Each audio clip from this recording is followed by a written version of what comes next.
The rain was falling hard on the metal roofs of the colony city. The streets were wet and shining under the pale blue lights. Ethan Cross walked quickly, keeping his head down. He didn't like being out in the open for too long, especially in this part of the colony where danger could be hiding in every shadow. He reached the tall glass building of Dravik Trade House. Inside, the air was warm but heavy with a smell of strange alien spices. Two guards, tall insect-like creatures with sharp arms, stopped him. They scanned him before letting him pass. Ethan walked into the main office. Dravik was sitting behind a desk made of black stone. His skin was dark green, his eyes like burning coals. He was a powerful alien merchant, feared by many and respected by even more. He looked at Ethan with a smile that never reached his eyes. "Ethan Cross," Dravik said in his deep voice. "I have a job for you." He slid a small data chip across the desk. Ethan picked it up and looked at the details. His stomach tightened. It was not cargo, not goods, not machines. It was people. A widow named Leora and her young daughter, Nara. They owed Dravik money because the widow's husband had died without paying his debts. Dravik wanted them sent to a faraway mining world. To work as servants. "You want me to transport them?" Ethan asked. "Not just transport," Dravik replied. "Deliver them, sell them, and make sure there are no problems." Ethan didn't answer right away. He had moved many things before: food, weapons, even dangerous items. But this was different. This was selling lives. He felt a knot in his chest. "You will be paid well," Dravik added, his voice smooth like poison. "And if you refuse—" He didn't finish the sentence, but his eyes said enough. Refusing would mean death. Ethan nodded slowly. "I'll do it," he said. His voice was calm, but inside he felt sick. Later that day, he went to the holding area. The place was cold and silent. Behind a locked gate, he saw Leora and Nara. Leora was tall for her kind, with pale silver skin and long white hair that looked like threads of light. Her eyes were a soft violet, but now they were full of fear. Nara, no older than 8, hid behind her mother. Clutching the edge of her dress, she had the same silver skin, but brighter eyes. Wide and innocent. "I'm Ethan," he said quietly. "I'm here too." "Take you." Leora's lips pressed into a thin line. She didn't speak, but her eyes locked on his, pleading for something: mercy, help, anything. Ethan looked away. He told himself he had no choice. They walked to his ship in silence. The small cargo freighter was old but reliable. Inside, he led them to a small cabin. "You can stay here until we reach the buyer," he said, trying to keep his voice flat. As the engines started, the ship rose into the dark sky. Ethan sat in the cockpit, staring at the stars ahead. He tried to push away the image of Leora's eyes. Hours passed, and the silence in the ship felt heavy. Finally, he heard a soft sound, a quiet sobbing. He got up and walked to the cabin. The door was half open. Inside, Nara was sitting on the bed, crying quietly. Leora sat beside her, holding her close. Ethan stood there for a moment, not sure what to say. Leora looked up at him, her voice calm but trembling. "Why are you doing this?" Ethan's jaw tightened. "It's my job," he said. "I don't have a choice. There's always a choice." She replied, her eyes never leaving his. He didn't answer. He turned and walked back to the cockpit. But her words stayed in his mind. They echoed with every hum of the engines as they moved deeper into space. The navigation system beeped. A ship was approaching. It was a patrol vessel belonging to the buyers. They were arriving early, and they wanted the delivery now. Ethan's hands froze over the controls. If he handed Leora and Nara over now, his job would be done. The danger to himself would be over. But something inside him screamed not to do it. The patrol ship sent a signal, "Prepare to transfer the cargo." Ethan stared at the blinking light on the console. He thought of Leora's eyes, of Nara's tears. He felt the knot in his chest tighten until it hurt. He reached for the com switch, his voice steady but cold. "This is Ethan Cross," he said. "Cargo destroyed in a reactor leak." There was a long silence from the other ship. Then the voice came back, sharp and angry. "Repeat that. You heard me, Ethan." Said no cargo left. He cut the transmission, his heart pounding. He turned the ship hard. Taking a hidden route into the asteroid belt, the engines roared as he pushed them to their limits. In the small cabin, Leora held Nara close. Feeling the ship's sudden movement, she didn't know why Ethan had lied, but for the first time, a small spark of hope lit in her heart. Ethan gritted his teeth as the patrol ship's signal faded behind them. He knew he had just made a choice that could cost him his life, but he also knew he couldn't go back. They were no longer cargo. They were people, and now they were his responsibility. The asteroid belt was a dangerous place, but Ethan knew it better than most. The rocks drifted slowly in the dark, huge shadows passing across the ship's hull. His hands stayed tight on the controls, weaving between tumbling boulders of stone and metal. Behind him, the sound of the engines was loud. But his thoughts were louder. He had just lied to a powerful buyer. He had broken his deal with Dravik, and now he had 2 lives depending on him. There was no turning back. In the small cabin, Leora sat holding Nara. The girl's eyes were wide, still red from crying. Leora could feel the sudden change in the air. The way the ship moved like it was running, she wanted answers. Ethan finally left the cockpit and stepped into the cabin. His jacket smelled faintly of engine oil and cold metal. He looked tired. "What did you do?" Leora asked, her voice quiet but sharp. "I told them the cargo was destroyed," Ethan said simply. "We're not going to the buyer." Leora stared at him, not sure if she had heard right. "Why?" Ethan looked at Nara, who was clutching a worn blanket. "Because I couldn't do it," he said. "I couldn't hand you over." For a moment, there was only silence. Then Leora's voice softened. "You don't even know us. I don't have to." Ethan replied, "I just know you don't deserve that fate." The conversation ended there, but something had shifted. Leora no longer looked at him like he was just another human trader. And Ethan no longer saw her as just a job. They stayed hidden in the belt for several hours, waiting to see if the patrol ship would follow. Ethan kept the ship's lights dim and the engines low. Finally, the sensors showed nothing on their tail. Ethan stood in the cockpit, staring at the map on his screen. "We can't stay here forever," he said to himself. "They'll be hunting for us." Leora joined him, her silver hair catching the faint glow from the display. "I know a place," she said. "It's far, but it's safe." Ethan glanced at her. "Where?" "A settlement deep in the old sectors," she replied. "It's hidden, not on any current trade routes. My husband took me there once, before he..." Her voice trailed off. "It's in pirate space, isn't it?" Asen asked, already guessing. Leora nodded slowly. "Yes." Ethan exhaled. "Pirate space is worse than Dravik's reach. We'd be risking everything. You're already risking everything," she said, her eyes steady on his. "At least there, we have a chance." Ethan didn't answer right away. He turned back to the controls. Entering the coordinates she gave him, the course lit up on the map. A long path through dangerous sectors before they could move. The ship's warning alarm began to beep. Ethan's heart sank. A red dot flashed on the scanner. Someone was closing in fast. "They found us," Ethan muttered. Throwing himself into the pilot's seat, he powered the engines, the hum turning into a roar. The ship shot forward, weaving between the asteroids. The pursuing vessel followed, its weapons charging.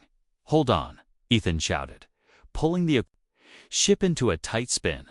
A beam of plasma sliced past them. Lighting the dark, Leora grabbed Nara, shielding her as the ship shuddered. "Can't you outrun them?" she called. "I can try." Ethan gritted his teeth. Flipping a switch on the control panel, a burst of speed threw them forward. The enemy ship followed. But Ethan darted through a narrow gap between two spinning asteroids. The pursuer tried to follow but clipped one of the rocks, breaking off the chase. Ethan didn't slow until the scanner showed they were clear. His knuckles were white on the controls. "That wasn't Dravixspire," he said, breathing hard. "That was a bounty hunter." Leora's eyes darkened. "He's already put a price on us. On me, too. Now," Ethan said, "anyone who catches me will be rich." The weight of those words hung in the cabin. But Ethan didn't turn back. He set the ship toward the pirate sectors, keeping the engine steady. Hours later, they found a small abandoned station on the edge of the belt. The walls were cracked, the lights flickering. But it was quiet. Ethan docked and shut down the systems to hide their energy signature. Inside, the air was cold. Dust floated in thin beams of light. They found an old mess hall and a corner to rest. Ethan handed them ration packs. Nara hesitated before taking hers. She studied Ethan with curious eyes. "Why are you helping us?" she asked, her small voice breaking the silence. Ethan paused, because sometimes doing the right thing is more important than surviving. Leora watched him, trying to read his face. She wasn't sure if he was being noble or foolish, maybe. Both, but for the first time since she had been taken. She felt something close to hope. Ethan didn't sleep much. His mind kept returning to the bounty hunter ship, to Dravik's cold eyes. He knew this was only the beginning. When the station's thin, artificial dawn light flickered across the floor, Ethan stood. "We move at first jump," he said. "The longer we stay, the more dangerous it gets." Leora nodded, pulling Nara close. Outside, in the deep black of space, someone else had already picked up their trail. The stars outside the cockpit glimmered like frozen sparks. But Ethan knew beauty in space often hid danger. He kept the ship's lights dim. Sliding quietly through empty sectors, his goal was simply reach pirate space before anyone caught them. But deep down, he knew it wouldn't be that easy. The bounty on his head was already spreading. In the darker corners of the galaxy, news traveled fast. Every smuggler, outlaw, and scavenger would be watching for his ship, and some of them would risk everything for the reward. Leora sat in the co-pilot's chair, watching the scanner. Her hands were calm, but her eyes stayed sharp. "No movement yet," she said, her voice low. "They'll come." Ethan replied, "The first hunter was only testing us. The real trouble is still on its way." Nara sat in the back with a small collection of parts Ethan had given her. She was quietly building something, a tiny model ship from scrap metal. Every now and then, she'd glance up to make sure her mother was still near. Hours passed in tense silence. Then the scanner let out a soft beep. A faint signal was following them. Far enough to avoid direct contact, but close enough to keep watch. "They're tracking us," Ethan said, his voice tightening. "And they're patient. Who is it?" Leora asked. Ethan stared at the reading. "Could be anyone. But if Dravik sent the one I'm thinking of, we're in real trouble." She frowned. "Who?" He hesitated before answering. "Ravok the Bloodclaw." The name alone made the air feel colder. Leora had heard of him. Everyone in the old sectors had. A merciless bounty hunter with a reputation for never failing a hunt. "We can't let him catch us," she said firmly. "That's the plan." Ethan replied, but in his mind, he was already working through the dangerous possibilities. They took a sharp turn toward an unmarked system, hoping to shake the signal, but the reading stayed on the scanner, always keeping distance. Never too far, never too close. By the third day, they had to stop at a small refueling outpost. The place was little more than a floating chunk of metal with a few docking arms and a bar. Ethan didn't like it, but the ship's fuel cells were almost empty. "Stay here," he told Leora and Nara. "Lock the door if anyone comes near. Don't open it."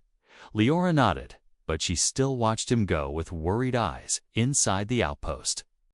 The air was thick with smoke and the smell of old oil. Ethan paid for fuel and tried to leave quickly, but a voice stopped him. "Well, well, Ethan Cross." The speaker was a tall, scarred man with cybernetic eyes that glowed faintly. "Heard you're traveling with something?" "Valuable?" Ethan didn't react. "You heard wrong," he said, walking past. But the man laughed. "Ravek's looking for you," he said. "And when he finds you, he won't just take the cargo, he'll take your head too." Ethan didn't answer. He didn't need to. His mind was already racing. If word had reached even this remote station, then the hunter was close. He returned to the ship quickly. "We're leaving," he said, the moment the door shut. "What happened?" Leora asked. "Nothing good," he replied, starting the engines.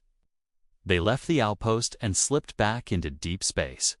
Ethan kept the ship at full speed, but the signal on the scanner grew stronger. By the next cycle, it was clear they were being herded. Whoever was following them wasn't just tracking. They were guiding Ethan's ship toward a specific location. "This is Ravek's style," Ethan said. "He doesn't rush. He makes his prey think they have choices when they don't." Leora's jaw tightened. "Then we need to make our own choice before he forces one." She leaned closer, lowering her voice. "The hideout I told you about. It's still far, but there's a shortcut. It's dangerous and stable wormhole space, but if we make it through, he won't be able to follow." Ethan studied her face. "Unstable wormholes can tear a ship apart. So can Ravek," she said quietly. Nara looked between them, not fully understanding, but sensing the tension. "I trust you," she said to Ethan, her voice small. Ethan closed his eyes for a moment, then nodded. "Show me the coordinates." The new route lit up on the map, jagged and twisted, leading into a sector most pilots avoided. Before they could enter, the scanner beeped again. A new signal appeared closer. This time, the hunter had stopped watching and started chasing. "Strap in," Ethan said, flipping every power switch on the console. The ship surged forward, lights flashing outside as they neared the wormhole's edge. Behind them, a black and red ship appeared from the shadows, sleek and deadly. The cum crackled, and a deep, rough voice filled the cockpit. "Ethan Cross," it said. "I am Ravek. You have something that belongs to my employer. Surrender now, and I might make your death quick." Ethan's hand stayed steady on the controls. "Sorry, not for sale," he replied. Ravek's voice growled. "Then you've just signed your death warrant." Plasma fire lit up the void, and the chase was on. Asterisk, the wormholes swirled ahead of them, a spinning storm of light and shadow. Its edges rippled like liquid glass. Ethan's hands were steady on the controls, but his eyes stayed locked on the black and red ship chasing them. Ravek was closing in fast. The ship shuddered as plasma fire streaked past. Each shot came closer than the last. Leora sat in the co-pilot's seat.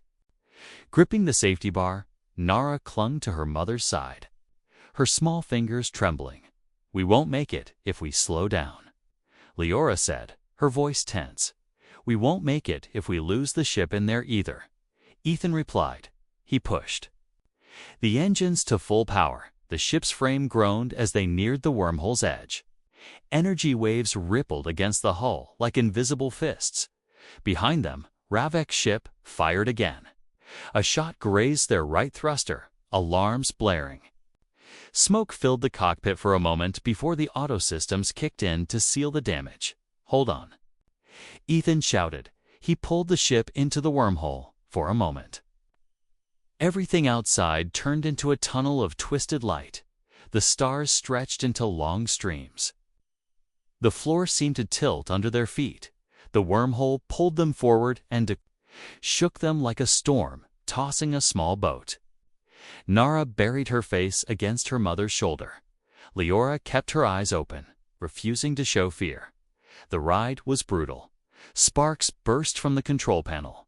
Ethan's fingers moved fast, making constant corrections to keep them from slamming into the unstable energy walls. One wrong move and they'd be torn apart.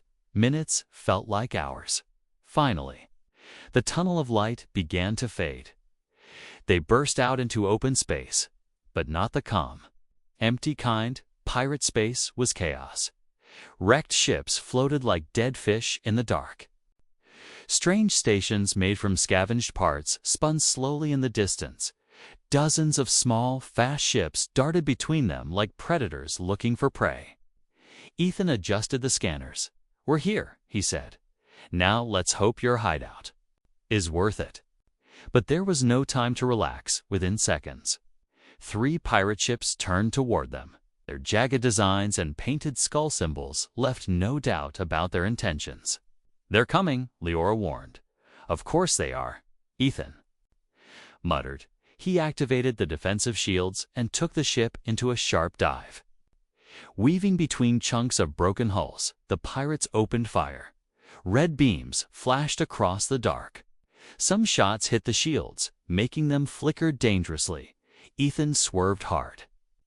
Slipping between 2 wrecked cruisers, the narrow gap was barely wider than their ship, but it bought them a few seconds. One pirate ship tried to follow and clipped a piece of debris. Spinning out into the void, the others kept chasing, faster now. Leora's voice cut through the chaos. "There's a narrow passage ahead through those rocks." Ethan spotted it, a jagged canyon carved into a drifting asteroid. Without hesitation, he steered the ship straight into it. The pirates followed, their weapons still firing. Inside the canyon, the walls closed in tight. The ship's hull scraped against rock more than once, but they pushed through. Finally, they burst out the other side. The scanners showed the pirate ships had been forced to turn back, too wide to fit through the narrowest part of the canyon. They couldn't follow. Ethan exhaled, but only slightly. "That'll slow them down, not stop them," Leora pointed ahead. "There, that's it." Ethan looked, and in the distance, a strange station appeared. It was built into the side of a massive hollowed-out asteroid. Its outer walls were patched with metal plates of different colors. Lights flickered weakly along its surface. "That's the hideout?" Ethan asked. "Yes," Leora said. "My husband brought me here once. It's not friendly, but they don't answer to Dravik." They approached slowly. The station's docking clamps extended like metal claws. The comm crackled with a rough voice. "Identify yourself or get lost." Leora leaned forward. "Tell them you're with me." Ethan relayed the message. The voice paused, then replied, "Docking granted." The clamps pulled them in, locking the ship against the station's airlock. Inside, the air smelled of rust and stale water. The corridors were dim, with wires hanging from the ceiling. Armed guards watched them from every corner. A man stepped forward. Tall and lean, with silver markings on his skin, Leora's cousin, Leora. He said with a smile that didn't reach his eyes, "I never thought I'd see you again." She forced a smile back.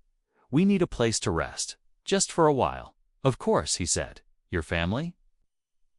But Ethan noticed the way his eyes lingered on Leora and Nara, calculating, measuring.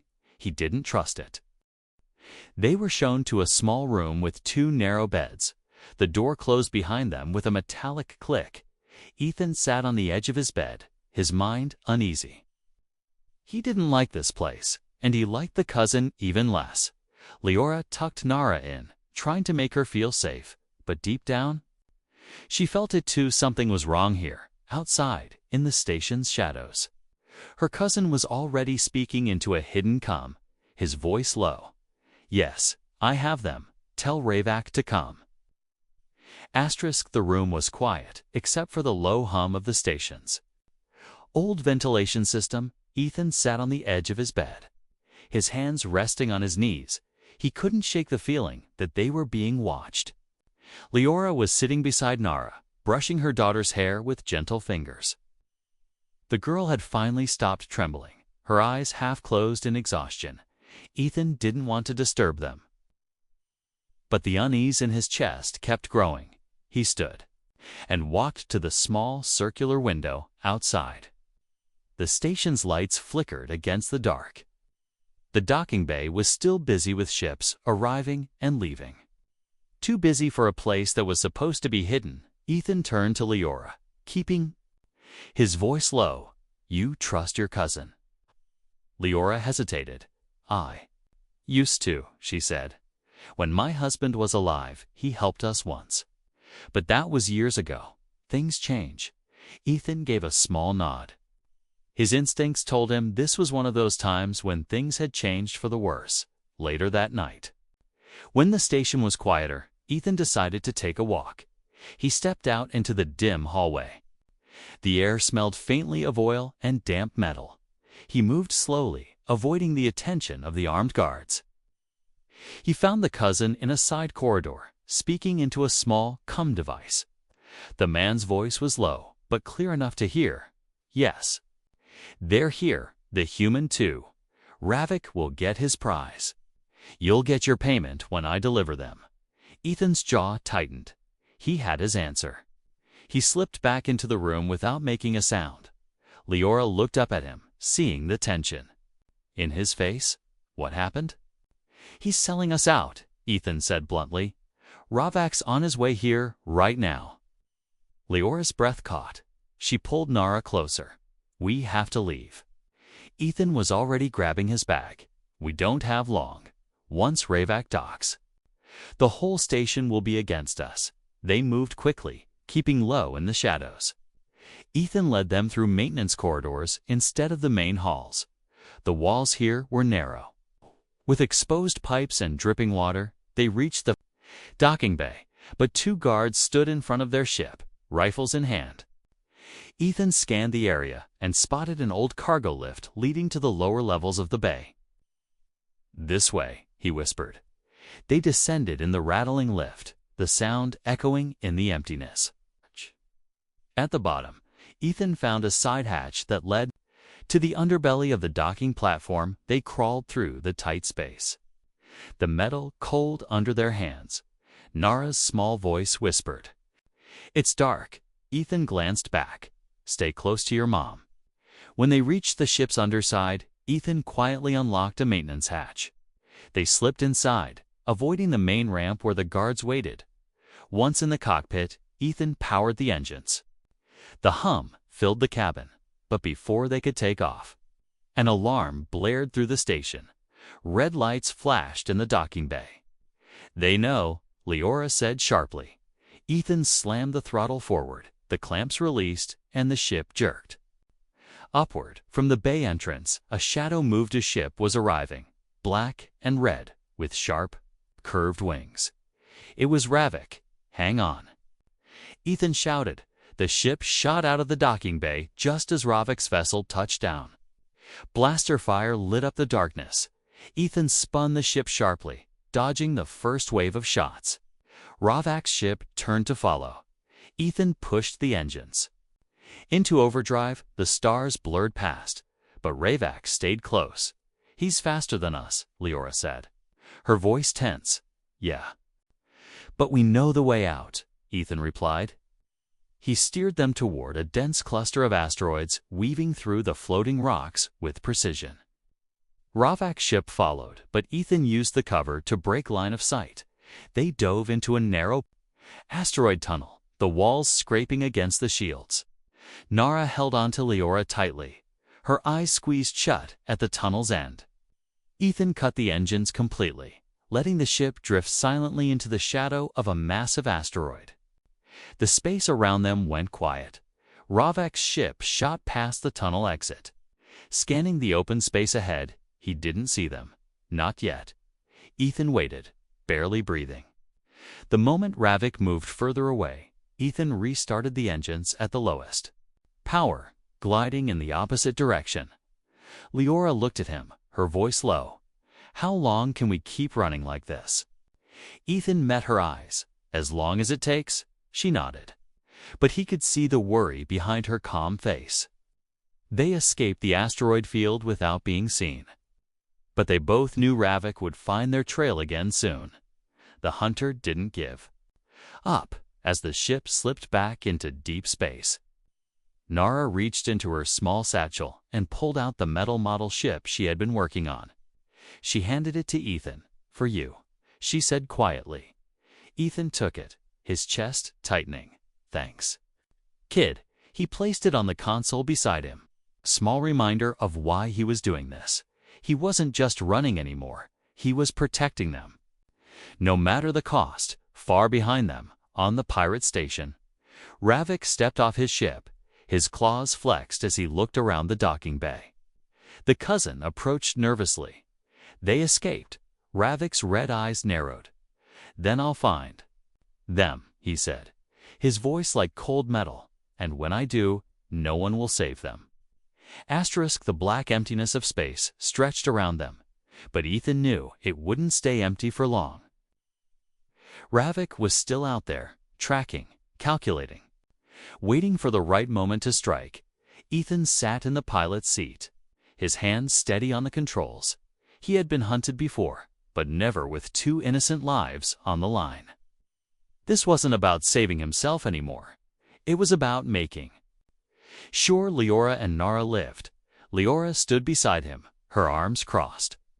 "We can't keep running forever," she said. "Sooner or later, he'll corner us." "I know," Ethan replied. "That's why we stop running now." Her eyes narrowed.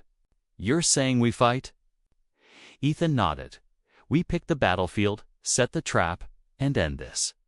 Leora hesitated, then gave a slow nod. She wasn't a fighter anymore, but she had seen enough battles to know sometimes it was the only choice left. They chose a location. Remote mining moon with thick dust storms that could hide a ship from scanners. Ethan set the course and began making modifications to the freighter. The ship wasn't built for combat, but Ethan had hidden upgrades from his old smuggling days. Nara watched quietly as Ethan worked. Her small voice finally broke the silence. "Are we going to be okay?" Ethan glanced at her, forcing a small smile.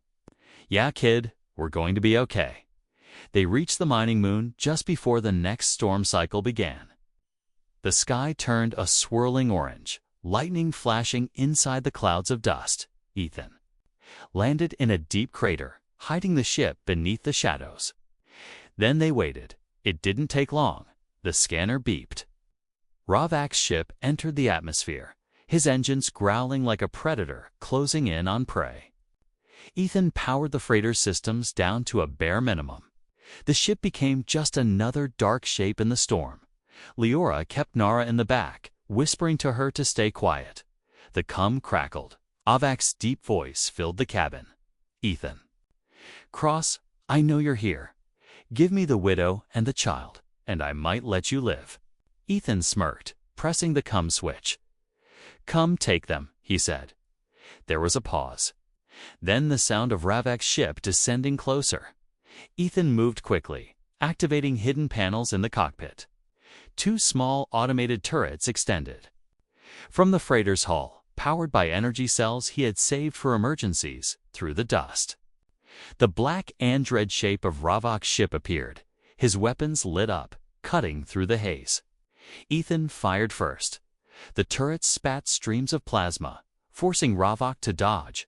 The hunter's ship spun gracefully, returning fire with deadly precision. One shot clipped the freighter's left wing, shaking the entire cabin. Leora rushed forward, taking the co-pilot's seat. "Tell me what to do." "Target his engines," Ethan said. "We take out his speed. We take away his advantage." She nodded, gripping the controls for the turrets. Her eyes narrowed, her movements precise. She had the steady aim of someone who had been trained long ago.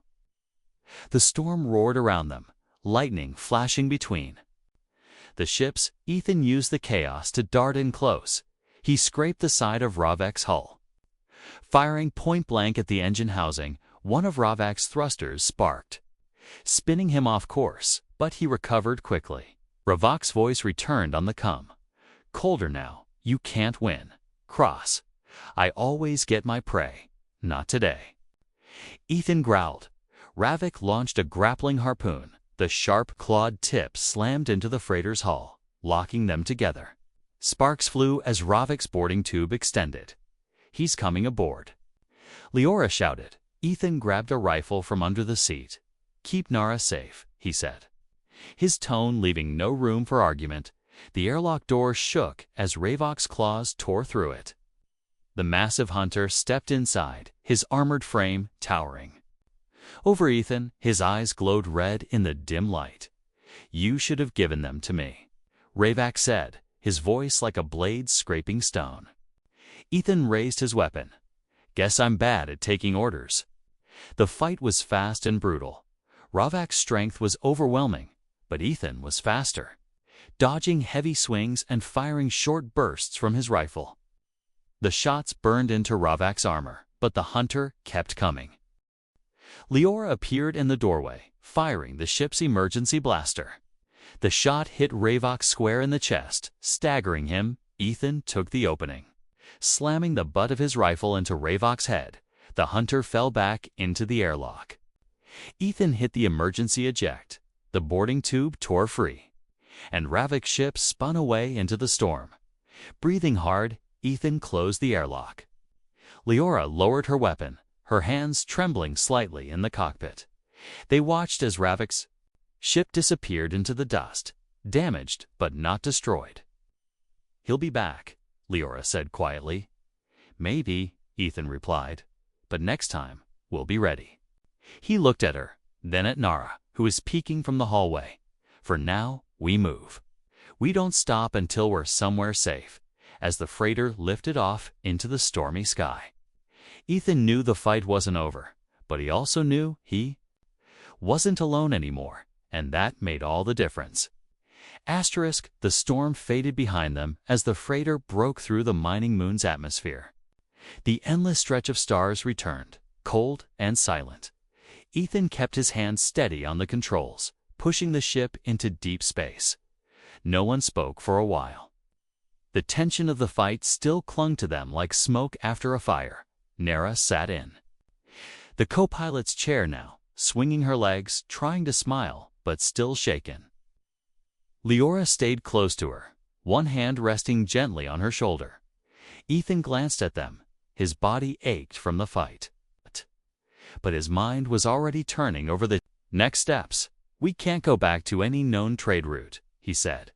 "Dravik's reach is too far, and Ravik? He won't stop hunting. Then we disappear," Leora said softly. "There are human colonies far beyond Dravik's maps. My husband spoke of one. Hidden on the edge of the old exploration zones." Ethan's brow furrowed. "If it's as hidden as you say, it might be our best chance." They set the course. The journey would take several days, through empty and dangerous sectors, but it was a risk worth taking. During the trip, the mood slowly shifted. In the quiet hours between jumps, they began talking more, not about danger or escape, but about smaller things. Ethan taught Nara how to read the navigation screen, showing her the stars and what each symbol meant. She listened with wide eyes, her earlier fear fading into curiosity. Leora shared stories of her homeworld before it fell under Dravik's control. She spoke of rivers that glowed under twin moons, of great festivals where people danced for days. Her voice carried both pride and sadness. Ethan found himself listening, closely picturing the places she described. Places worth fighting for. One evening, while Nara slept, Leora sat across from him in the dimly lit mess area. "You could have left us," she said quietly. "You could have taken the easy way, saved yourself."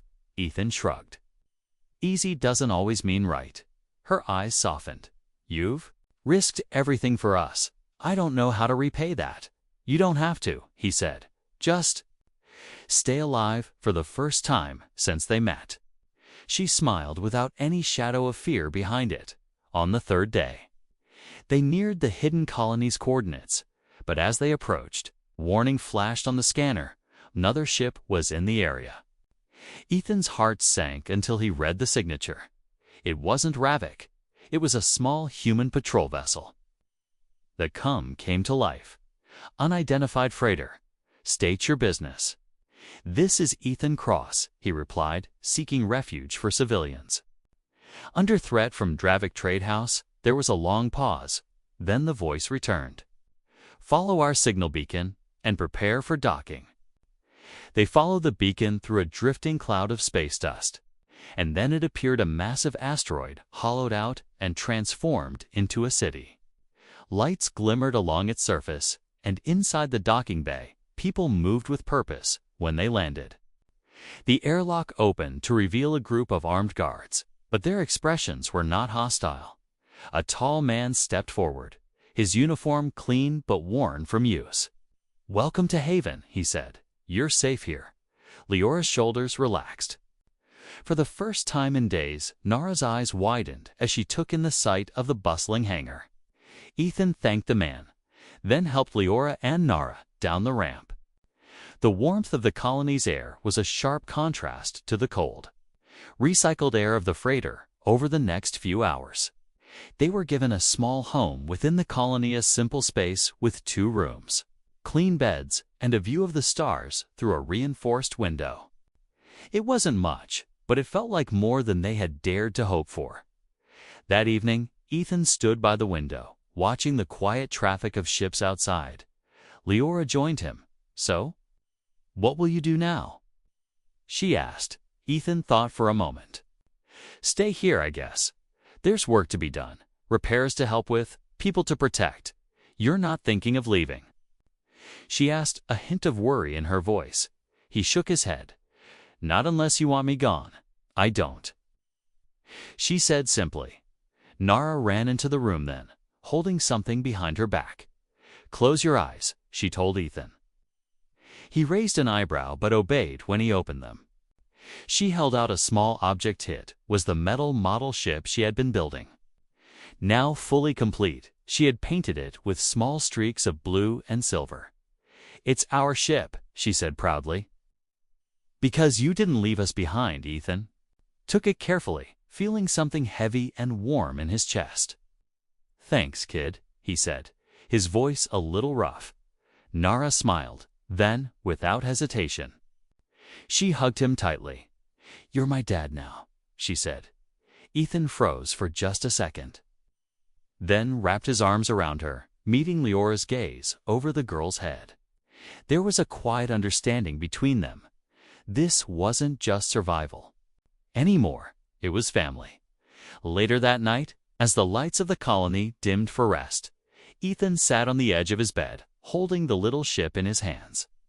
Outside, the stars shone quietly. Somewhere out there, Dravik still ruled Andravik. Still hunted, but here, for now, they were safe, and for the first time in years, Ethan let himself believe they might have a future.